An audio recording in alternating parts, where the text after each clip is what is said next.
How does it feel to be the part of the biggest movie franchise of all time?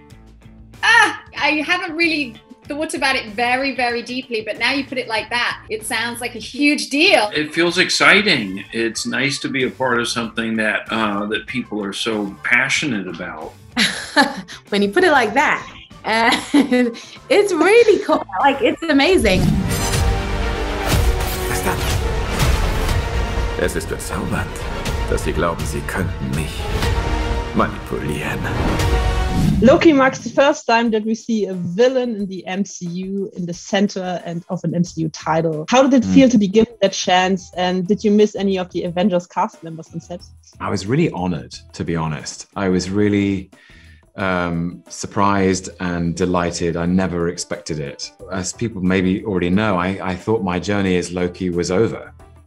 Yes. In Infinity War, you know, that moment in Infinity War felt very final and very conclusive. I was very surprised when I got the call saying, "Okay, Tom, it's Loki time."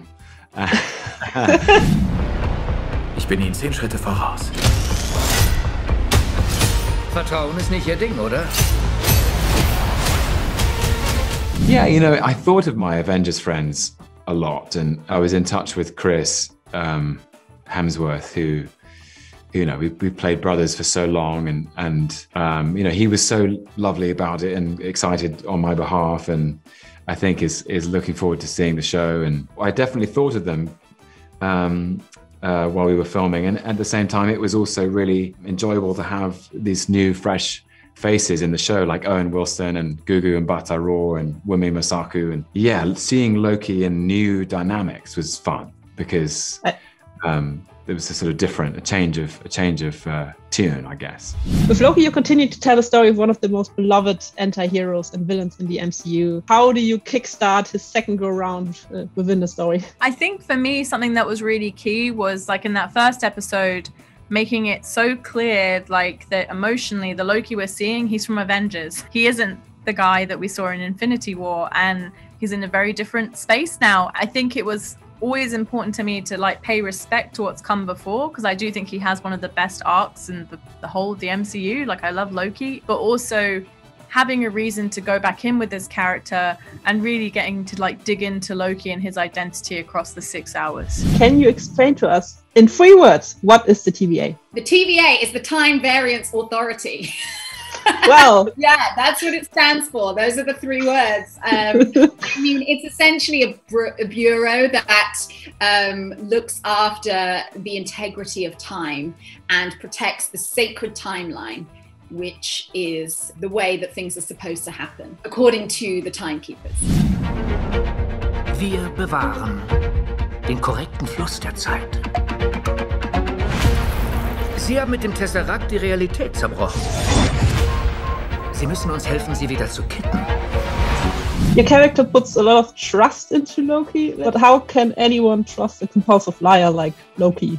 They trust but verify kind of relationship with Loki, and you know, something that helps, you know, Mobius to kind of stay on equal footing, or even sometimes, you know, a couple steps ahead, is that I have the TVA and the weight of the TVA behind me and what they represent, and that's formidable. You played a lot of cop characters throughout your career. How does your Loki character compare to the hard-ass cop or more a thoughtful cop? Where would you put it? It's interesting because I didn't think of her as a police officer when I got the role. It was only when I saw the costume I was like, oh, I guess. Not necessarily police, but like it has a military-esque kind of feel to it. So it feels very different because physically, like, there's nothing I've ever done like that. We're doing drills like every day. How can Loki work without Thor?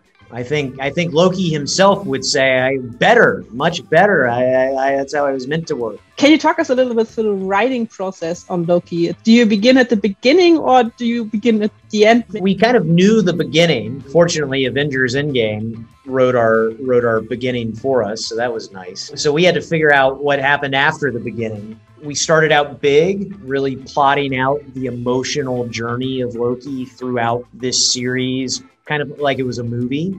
And then once we had that, we had to then go in and basically invent time travel, figure out how time travel was going to work in this show. And then we were able to go episode by episode, really with an eye toward making sure every episode stood alone and didn't just feel like we were slicing up one big movie, but rather it was important to me that everything stood on its own as its own story. If Loki could travel back in time from Infinity War to 2012, what would he do and what would be his advice to his former self? I don't know, maybe he would say, okay, whatever plan you had, scratch that because it doesn't end very well. Can we expect to see a second season of Loki? Well, I don't know. I have learned as I played this character who has died and come back to life to be open to possibility.